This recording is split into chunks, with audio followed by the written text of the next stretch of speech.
Every person in the ballroom watched as security surrounded Hannah Reed. Only 10 minutes earlier, she had been clearing champagne glasses from the Whitmore family's charity gala. Now, one guard blocked the door while another searched her housekeeping cart.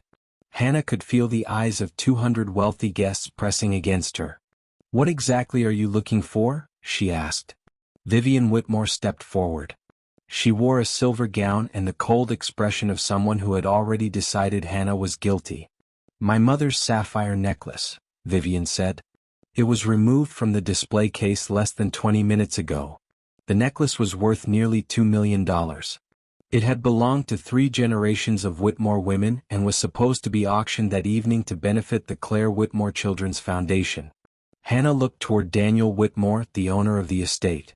For 4 years she had cleaned his home, prepared his son's meals, and kept the mansion running while he buried himself in work. Daniel said nothing.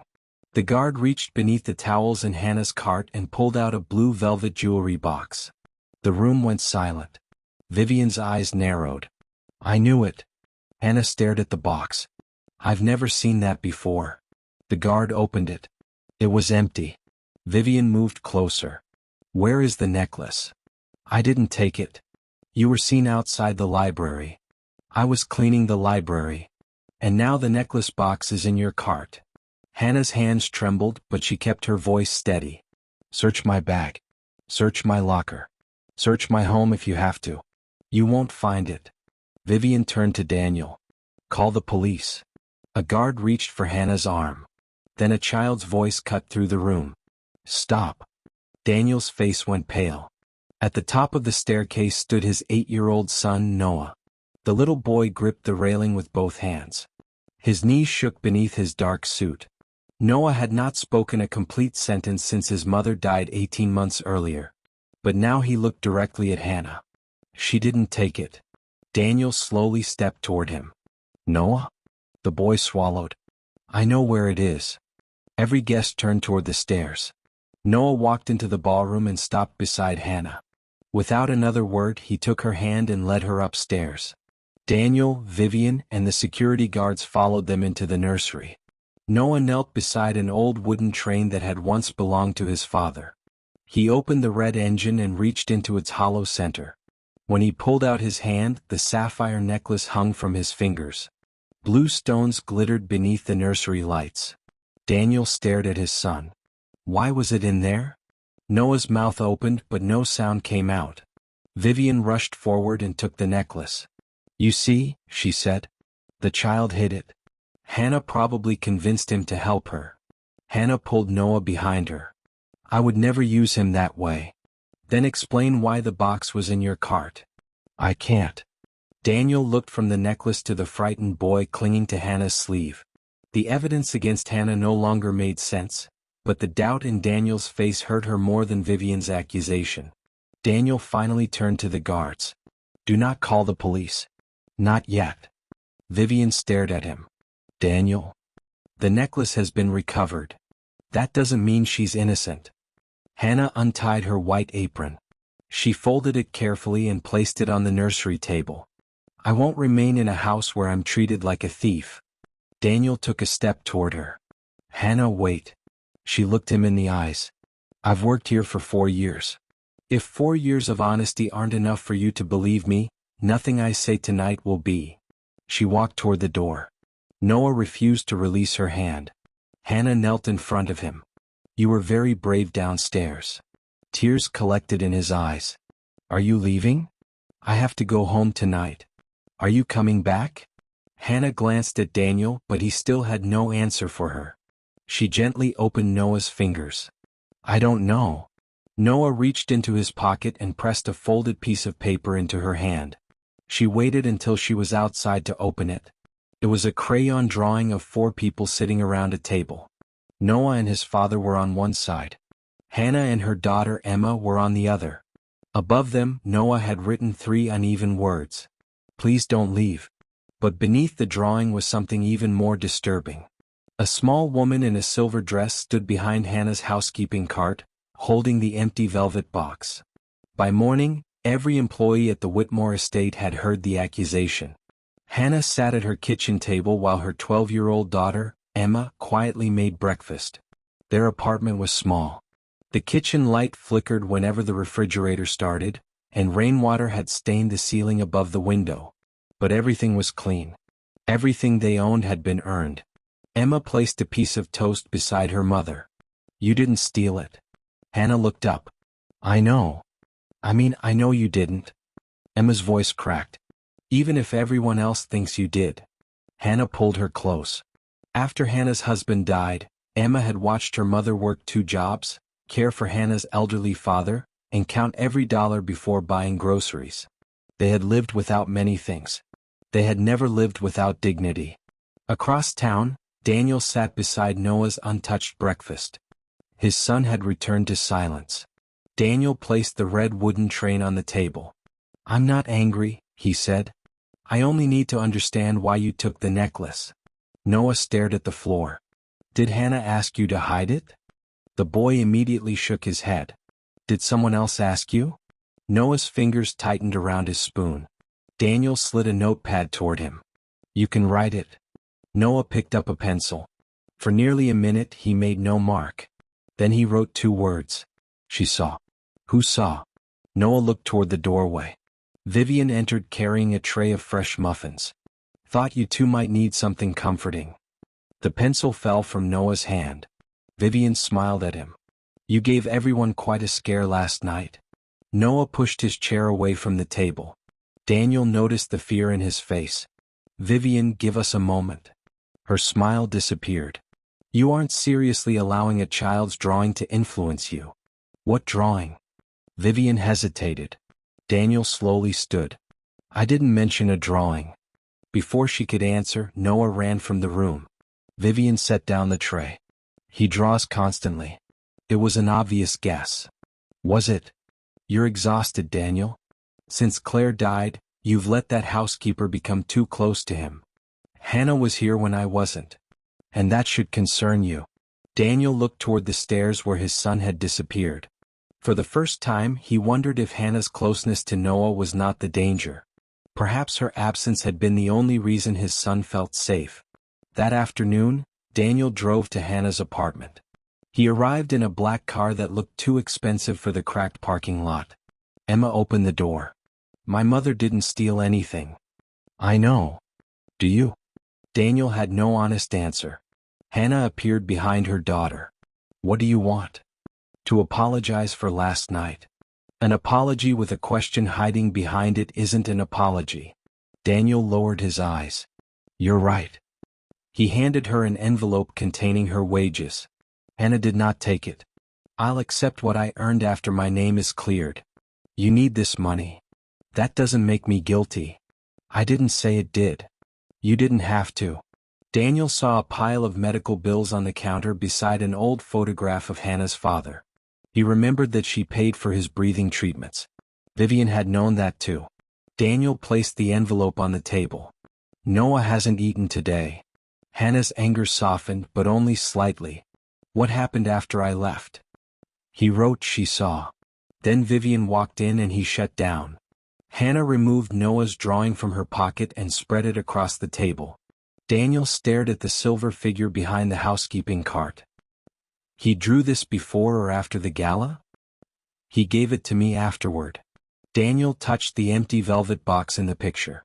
"If he saw Vivian place it there, why didn't he tell us?" "Fear doesn't always make sense to adults." "What does he fear?" "That's what we need to learn." Daniel looked at her hopefully. "Will you come back?" "Not as your housekeeper." "Then come back for Noah." Hannah glanced at Emma. Her daughter nodded. "Go," Emma said. "He spoke for you when no one else did." Hannah returned to the estate under one condition: no uniform, no cleaning, and no payment. She was there only to help Noah tell the truth. They found him sitting beneath his bed with his knees against his chest. Beside him was a lunchbox Hannah had packed for him the previous morning. The apple was still inside. On top of it was a note written in Noah's shaky handwriting. "For Hannah, because she forgets to eat when she is sad." Hannah pressed the note to her chest. Then she crawled beneath the bed and sat beside him. Neither spoke for several minutes. Finally, Noah leaned against her shoulder. Hannah showed him the drawing. Did the woman in the silver dress put the box in my cart? Noah's eyes moved toward the closed bedroom door. Then he nodded. Daniel, standing several feet away, stopped breathing. Hannah asked the question that now frightened all three of them. Why? Noah reached for the pencil. He wrote one sentence. Because I took the necklace from her. Daniel closed the nursery door. Noah, did you see Aunt Vivian take the necklace? The boy nodded. From the display case? Another nod. Why didn't you come to me? Noah pressed both hands over his ears. Hannah recognized the warning signs. His breathing became quick, and his eyes fixed on something none of them could see. Too many questions, she said. Daniel stepped back.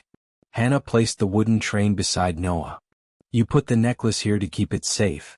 His hands slowly dropped. You weren't trying to steal it. You were protecting it. Noah looked at her for several seconds before nodding. That was brave, Hannah said. But you don't have to carry the rest by yourself. Daniel sat on the floor, though his expensive suit pulled tightly at the knees. I should have listened sooner. Noah did not look at him. Daniel's face filled with pain. Before Claire's death, he had rarely missed dinner.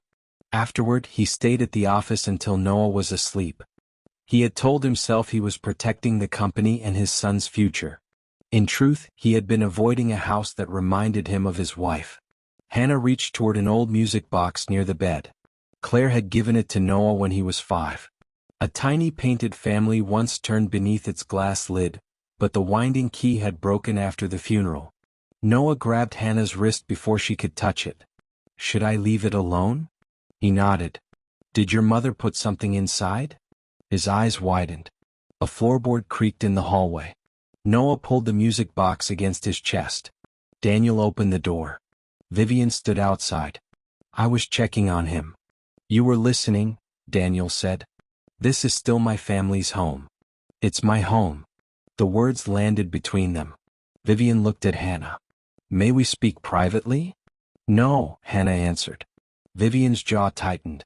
You've already created enough confusion. I didn't put that box in my cart. According to a traumatized child. According to your nephew. Vivian turned to Daniel. You are letting a servant divide this family. Hannah stood. My name is Hannah Reed. I know your name. Then use it. Noah looked between the two women. He held the music box tighter. Daniel moved between Vivian and the door. You need to leave. This is a mistake. Perhaps. But it will be mine to make. Vivian's expression changed. For a moment, anger gave way to fear. Then she walked away. That night, Hannah returned home and took a temporary laundry shift at a nearby hotel. She worked until 2 in the morning, feeding sheets through a machine that filled the room with heat. She had refused Daniel's money, but the bills had not disappeared. While folding towels, she found a $5 bill inside a pillowcase. No cameras covered that corner of the room. No one would have known if she kept it. Hannah carried it to the front desk and placed it in the lost property drawer. The night manager stared at her. Most people wouldn't bother. It doesn't belong to me. The following morning, Daniel received the first security report from the gala. One camera showed Vivian entering the library 3 minutes before the necklace disappeared. Another showed Hannah pushing her cart past the room 9 minutes later. But the camera covering the display case had been disconnected. Only 3 people knew how to disable the estate's security system. Daniel, the head of security, and Vivian. Daniel found his sister in their mother's old sitting room. You disconnected the library camera. Vivian did not look up from her tea. I had permission to oversee security for the event. That isn't an answer. I was protecting a family heirloom from being sold by a grieving man. Did you take it? She set down her cup. I moved it. Why? Because Claire had no right to decide that our mother's necklace should be auctioned. Claire is dead. And you're using her foundation to give away everything our family built. Daniel's anger rose, but beneath Vivian's words he heard genuine panic. Why did you put the box in Hannah's cart? Vivian's face became still. I didn't. Noah saw you. Noah has barely spoken in 18 months. Suddenly Hannah is accused, and he produces the perfect story to save her. He produced the necklace, which proves he took it. Daniel leaned toward her. If you threaten my son again, you will not enter this house. Vivian's eyes filled with tears, but she quickly wiped them away. You think Hannah loves him? She loves being needed. People like her always do. Daniel left before he said something he could not take back. Upstairs, Hannah found Noah placing his mother's music box beneath a stack of sweaters. She sat beside him. You wrote that you took the necklace from Aunt Vivian. How did you get it? Noah drew a picture. Vivian stood beside a desk, holding a phone in one hand. The necklace lay beside her. A small boy reached for it. You took it while she wasn't looking? He nodded. What did she say when she found out? Noah turned the page. This time he drew Hannah behind black bars. Below it he wrote. She said the police would take you away. Hannah swallowed hard. Noah, did your aunt take anything else? He looked down at the music box. Then, in a voice barely louder than a breath, he said, it wasn't the first time. Hannah did not ask Noah to explain immediately. Instead, she took him outside to Claire's memorial garden. The roses had been planted after her death, but Noah avoided them. He remained near the gate while Hannah sat on a bench several yards away. Daniel watched from a window. After a while, Noah approached Hannah and placed the broken music box between them. My mom made it, he whispered. It's beautiful. It doesn't play anymore. Broken things can still matter. Noah touched the painted figure of a mother inside the glass. The last time I talked, she died. Hannah's heart tightened. Daniel stepped into the garden, but she raised one hand asking him to wait. What happened? Hannah asked. Noah's breathing became shallow. We were in the car. Mom was crying. I wanted her to look at my drawing. His fingers closed around the music box. She told me to wait. I got mad. What did you say? I yelled, look at me. A tear slid down his cheek. She turned around. Then the car hit us. Daniel gripped the garden gate. The accident report said another driver had crossed the center line. Claire could not have avoided the collision, whether she had turned toward Noah or not. But no one had explained that to him. They had assumed his silence came only from grief. For 18 months, Noah had believed his voice killed his mother. Daniel crossed the garden and knelt in front of his son. Noah, listen to me. The other driver caused the crash. But I made her turn around. You didn't cause it. I yelled. You were 7 years old. You wanted your mother to see your picture. Noah's chin trembled. Daniel placed a hand against the boy's cheek. Your voice didn't take her from us. Noah finally looked at his father. Are you sure? I have never been more sure of anything. What if I stayed quiet? The accident still would have happened. Daniel's voice broke. You did nothing wrong. Noah dropped the music box and fell into his father's arms. For the first time since Claire's funeral, father and son cried together. Hannah turned away to give them privacy, but Daniel reached for her hand. He did not want her to leave. The three of them remained in the garden until Noah's breathing calmed. Then he told them what happened before the gala. He had overheard Vivian arguing with Daniel's event planner. Vivian said the necklace should not be sold. After the planner left, she opened the display case and carried the necklace into the library. Noah followed her. Vivian placed the necklace on a desk while answering a phone call. Noah took it and ran upstairs. She caught him near the staircase. She grabbed my arm, Noah whispered. She said it belonged to her. Did she hurt you? Daniel asked. Noah shook his head. She took the necklace. Then she saw Hannah's cart. Vivian hid the velvet box beneath the towels. Before she could take the necklace away, a donor stopped her in the hallway. She placed it on a table behind a curtain. Noah took it again and hid it inside the red train. She said if I told anyone Hannah would go to jail, he finished. Daniel's face hardened. You should have come to me. Noah lowered his eyes.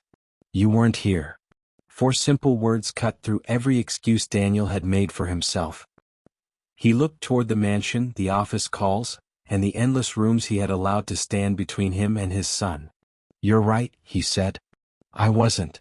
Daniel turned off his phone. I'm here now. Noah studied him as if deciding whether the promise could be trusted. Then he placed his hand inside his father's. It was a small movement, but Hannah knew it was the beginning of something neither money nor power could buy back. Later, Noah allowed Hannah to examine the broken music box. The winding key was missing and one corner of the lining had come loose. When Hannah touched it, Noah pulled the box away. Mom said it was for when the family was in danger. Daniel looked at him. When did she say that? The night before the accident. Noah's voice weakened again. She was fighting with Aunt Vivian. About the necklace? He shook his head. About money. Daniel sat very still. What did Claire say? Noah closed his eyes, trying to remember. She said, "Put it back before Friday or I'll tell Daniel everything." The garden suddenly felt colder. Daniel was the chairman of the Claire Whitmore Children's Foundation. Vivian had controlled its finances since Claire's death. He immediately called the foundation's accountant. By evening, a private audit had begun. Just before midnight, Daniel received the first message. The accountant had found 7 payments authorized by Vivian and sent to companies that did not appear to exist. More than $1.8 million was missing. And the oldest transfer had been made 2 weeks before Claire died. Vivian arrived at Hannah's apartment the following evening. She stood in the narrow hallway wearing a dark coat and holding a thick envelope. Emma remained inside with Hannah's father while Hannah stepped into the hall. "You shouldn't be here," Hannah said. "Neither of us wants this situation to become uglier. You accused me of a crime. I made a desperate decision. You put that box in my cart because you thought no one would believe me." Vivian glanced toward the peeling paint and worn carpet. "I knew they would believe the evidence. You knew they would believe someone like you before someone like me." Vivian did not deny it. She held out the envelope. "There is $50,000 inside." Hannah stared at it. "That would cover your father's treatments. It could move your daughter into a safer neighborhood." "In exchange for what?" "Tell Daniel that Noah misunderstood what he saw. Say you pressured him because you feared losing your job. You want me to call a frightened child a liar. I want you to protect him from a scandal. You threatened to send me to jail in order to silence him." Vivian lowered the envelope. "You think this began because I wanted another necklace? Then tell me why it began." For the first time, Vivian looked tired rather than powerful. Her husband's manufacturing company had been failing before his death. Hundreds of workers depended on it. Vivian borrowed money from the family foundation, convinced that one large contract would allow her to repay everything. The contract collapsed. She transferred more money to hide the first loss, then more to hide the second. "Claire discovered it," Vivian said. "She gave me 1 week to return the funds. And then she died. I did not cause that accident." "I didn't say you did." Vivian's voice sharpened. "But Daniel will wonder. Everyone will. What does the necklace have to do with it?" "I knew the audit would reveal a shortfall. Selling the necklace privately would have covered enough of it to delay the questions. So you tried to take it. It belonged to my mother. And when Noah stopped you, you blamed me." Vivian's eyes filled with shame. "I panicked." Hannah looked at the envelope. "You had choices. You chose the person you thought mattered least. I am offering you more money than you could earn in years." Hannah took the envelope. Vivian exhaled with relief. Then Hannah walked to the apartment door and pushed it into Vivian's hands. "My daughter is watching through that door. What I do now will teach her what our dignity is worth." She closed the door. The next morning, Vivian's attorney released a security video to the foundation's board. The footage showed Hannah entering the library several times during the gala. It did not show her cleaning supplies or the guests who had asked her to clear broken glass. The accompanying statement claimed Hannah had formed an inappropriate emotional dependency with Noah and influenced his memory. Several board members demanded that Hannah stay away from him until the investigation ended. Daniel refused. The board threatened to remove him as chairman. "If you continue allowing this woman access to the child," one member said, "people will believe you are protecting her for personal reasons." Daniel stared across the conference table. "What reasons?"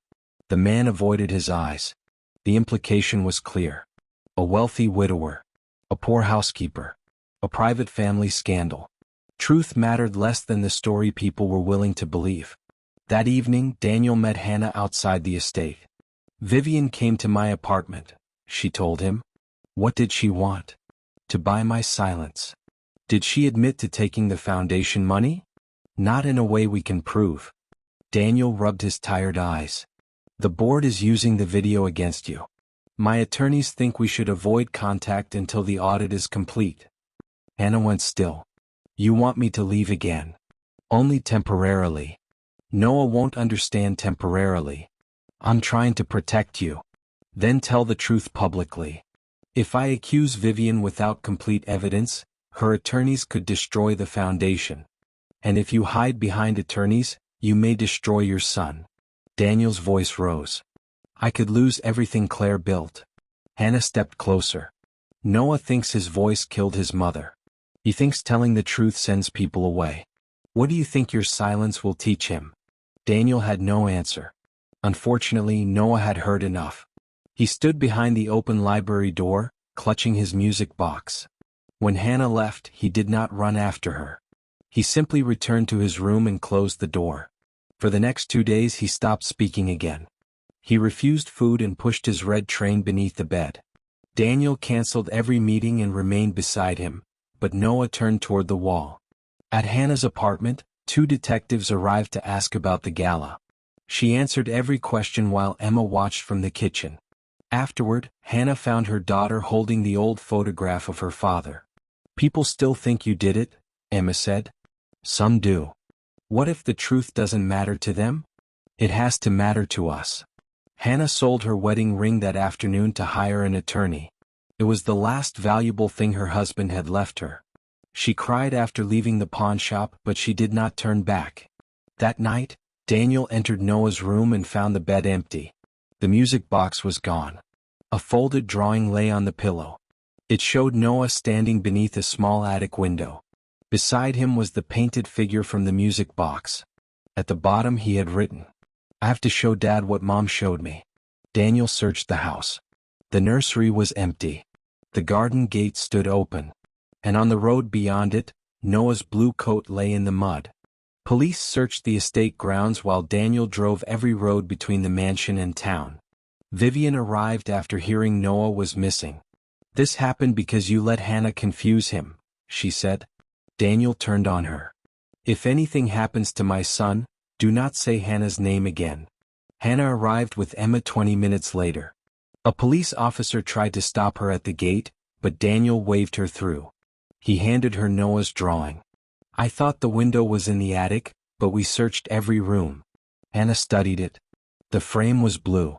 Beneath the window, Noah had drawn 3 yellow stars and a rabbit. This isn't your attic, she said. Then where is it? The foundation's old counseling house. Claire had created a small grief center before the main foundation opened. Noah used to wait there while she worked. One upstairs room had a blue-framed window and a mural of stars and rabbits. Daniel and Hannah drove there together. The building had been closed since Claire's death. Its front door was locked, but a basement window had been forced open. They found Noah upstairs beneath the blue window. He was cold and frightened but unharmed. The music box rested in his lap. Hannah ran to him and wrapped him in her coat. Daniel knelt beside them. You can never frighten me like that again. Noah started crying. I needed to show you. You could have told me. I tried. Daniel pulled him close. You're right. I should have listened the first time. Noah handed Hannah the music box. Mom showed me here. He pointed toward the loose lining. Hannah carefully lifted the fabric. Beneath it was a narrow brass key taped to the wood. Noah led them to Claire's former office. The key opened a locked drawer in her desk. Inside was a flash drive, copies of bank records, and a sealed envelope bearing Daniel's name. His hands shook as he opened it. The letter was short. Claire explained that she had discovered unauthorized foundation transfers connected to Vivian. She believed Vivian intended to repay the money but was losing control. Claire had gathered proof because she feared the foundation would collapse if the truth emerged without warning. The final lines were written directly to Daniel. Vivian is still family, But family cannot mean protecting each other from the consequences of hurting innocent people. If anything happens before I can resolve this, protect Noah from the secrets we were too afraid to discuss. Silence feels safer in the moment, but it leaves children carrying what adults refuse to face. Daniel sat behind his wife's old desk and covered his face. She had written those words the day before she died. Hannah stood beside him. She knew Noah was listening. And I spent 18 months doing exactly what she warned me against. You were grieving. I abandoned him inside the same grief. You can't change those months. No. Daniel looked toward Noah. But I can change tomorrow. A car stopped outside. Vivian entered the building breathless. When she saw the documents, all color left her face. You had no right to open that drawer. Daniel stood. Claire left it for me. Vivian reached for the flash drive. Hannah moved it out of reach. It's over, she said. You don't understand what will happen if those records become public. The woman you tried to send to prison understands consequences perfectly, Daniel said. Vivian looked at Noah. Give us a moment. No, Daniel replied. You have asked this family for enough silence. Vivian's shoulders dropped. She confessed that the first transfer had been intended to keep 400 factory workers employed. Her husband had died promising their business would survive, and Vivian could not bear to admit she had failed. But once she moved the money, every decision became an attempt to hide the previous one. I kept telling myself I was protecting people, she whispered. You were protecting your pride, Daniel said. Vivian began to cry. Maybe I stopped knowing the difference. Hannah looked at her. Why me? Vivian wiped her face. Because you needed the job. Because you had no powerful family. Because I thought if the necklace appeared in your cart, everyone would see what they expected to see. Noah moved closer to Hannah. Vivian could barely look at him. I frightened you. I am sorry. Noah did not answer. Forgiveness was not something Vivian could demand because she had finally confessed. Daniel contacted the auditors and his attorney. A full board hearing was scheduled for the next morning. Before they left Claire's office, he connected the flash drive to her old computer. There were bank statements, emails, and one audio recording. Daniel pressed play. Claire's voice filled the room. Daniel, if you're hearing this, then I ran out of time. The foundation board returned to the same ballroom where Hannah had been accused. This time there were no champagne glasses or musicians. Only attorneys, auditors, trustees, and the truth. Hannah sat beside Emma and her father. Daniel had arranged transportation so they could hear her name cleared. Noah sat on Daniel's other side, holding the red wooden train. The auditors presented the records Claire had hidden. Every transfer led back to Vivian. Then Daniel played Claire's recording. Claire explained that Vivian had taken the money without permission. She also made one thing clear. She did not believe Vivian intended to steal forever, but fear and pride had turned one dishonest act into many. When the recording ended, no one spoke. Vivian stood. I authorized the transfers, she said. I concealed them, attempted to take the necklace, and planted its box in Hannah Reed's cart. She turned toward Hannah. I chose her because I believed this room would trust my name more than her character. Several board members lowered their eyes. They had done exactly that. Vivian continued. Hannah refused money I offered for her silence. She showed more loyalty to this family than I did. The chairman asked Hannah if she wished to speak. She stood slowly. I don't want anyone's pity. I want the record to show that I earned every dollar I was paid and never took anything that did not belong to me. Daniel looked around the room. It will. Hannah glanced at Noah. And I want people to remember that a child told the truth before most of the adults were willing to hear it. Noah squeezed his father's hand. Vivian resigned from the foundation. The financial records were turned over to the authorities, and assets from her husband's company were sold to begin repaying the missing funds. Daniel did not use his influence to protect her from prosecution. But he also did not pretend she had never been his sister. Justice, Hannah realized, did not require hatred. It required honesty. After the hearing, Daniel approached her. I failed you that night. You hesitated. When your dignity depended on my trust. Hannah nodded. Yes. I can't undo it. No. But I can make sure everyone who heard the accusation hears the truth. Daniel held a press conference that afternoon. He publicly cleared Hannah's name and accepted responsibility for failing to defend her sooner. He did not call her a loyal servant. He called her what she was, a courageous woman who protected his son when his own family had failed him. When it ended, Daniel offered Hannah a position at the foundation. She shook her head. I don't want another favor. It isn't a favor. Claire wanted someone to lead the family support program. Someone who understands what working parents face when a child is hurting. I don't have the qualifications. We'll pay for the training. You'll earn the position. Hannah considered it. What if I say no? Then I'll respect your answer. She smiled for the first time since the gala. Then I'll think about it. Noah tugged at her sleeve. Does that mean you're coming back? Hannah knelt beside him. It means I'm not disappearing. He wrapped his arms around her. Emma joined them, and after a moment, Daniel placed one arm around his son and the other around Hannah's daughter. It was not yet a family. But it no longer felt like four strangers.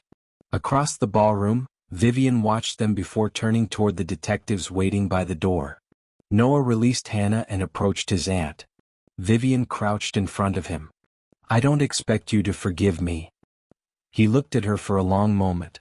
My mom said broken things can be fixed. Vivian began to cry. Noah held the wooden train against his chest. But you have to stop breaking them first. Then he returned to his father. It was the simplest sentence spoken that day. It was also the one no one in the room would forget. 18 months later, the old counseling house reopened. Its blue-framed windows had been restored. The upstairs rooms were filled with books, art supplies, and small wooden trains. A sign outside read, "The Claire Whitmore Listening House." It served children carrying grief, fear, or family secrets they did not know how to express. Hannah directed the family support program after completing a year of training. She earned her position exactly as Daniel had promised. Emma volunteered in the art room on Saturdays, where she taught children to draw the feelings they could not yet explain. Hannah's father sat near the entrance, greeting families while receiving treatment through the same insurance Hannah now provided for him. Daniel stepped down from several corporate boards. He still worked, but he ate breakfast with Noah each morning and returned home before dinner. Sometimes Noah spoke constantly. Sometimes he needed silence. Daniel finally understood there was a difference between respecting silence and abandoning someone inside it. The sapphire necklace was sold at a public auction, as Claire had originally intended. The money replaced the stolen foundation funds and paid for the listening house's first years of operation. Before the auction, Noah asked to hold it one final time. He carried it into the garden and watched the blue stones catch the light. Do you miss it? Hannah asked. It reminded me of Mom. Then you don't have to sell it. Noah shook his head. Mom isn't inside a necklace. He placed it back in its velvet box. She's in what it helps us do. On opening day, Daniel found Hannah standing beneath Noah's first drawing, now framed on the wall. The picture still showed 4 people sitting around a table. You kept it, he said. It reminded me why I came back. Daniel smiled. Noah thinks we should recreate it. 4 stick figures? The dinner. That evening, Daniel and Noah came to Hannah's apartment carrying groceries. Emma made too much pasta, Daniel burned the bread, and Noah laughed so hard that he spilled water across the table. No servants cleared it. No security guards stood nearby. Hannah handed Daniel a towel and they cleaned the mess together. Over the following months, their dinners became a weekly tradition.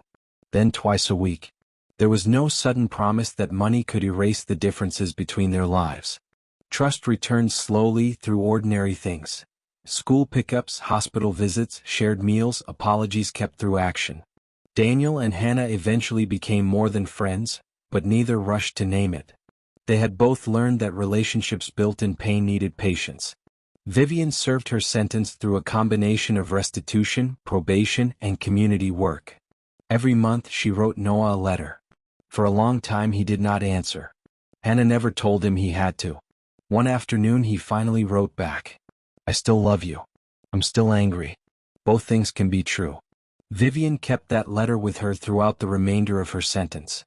Years later, visitors to the listening house often stopped beside a glass display containing the empty blue velvet box. A plaque beneath it read, "People once believed this box proved someone was guilty." A child reminded them to search for the truth. Hannah had chosen the words. She understood that clearing her name did not erase the moment everyone had doubted her. Forgiving Daniel did not mean his hesitation had been harmless. Allowing Vivian to change did not mean her choices deserved to be forgotten. Forgiveness was not pretending the damage never happened. It was refusing to let that damage decide what happened next. The necklace had been worth millions. But in the end, its greatest value came from revealing something no appraisal could measure. How quickly people judge those with less power, how heavily children carry adult secrets, and how one brave voice can force an entire room to see the truth. Hannah entered the Whitmore home as a housekeeper whom guests barely noticed. She returned as the woman Noah trusted when he could trust no one else. And the little boy who had once believed his voice caused tragedy discovered that the same voice could save an innocent woman, reunite a broken family, and build a place where no frightened child would ever have to remain silent again.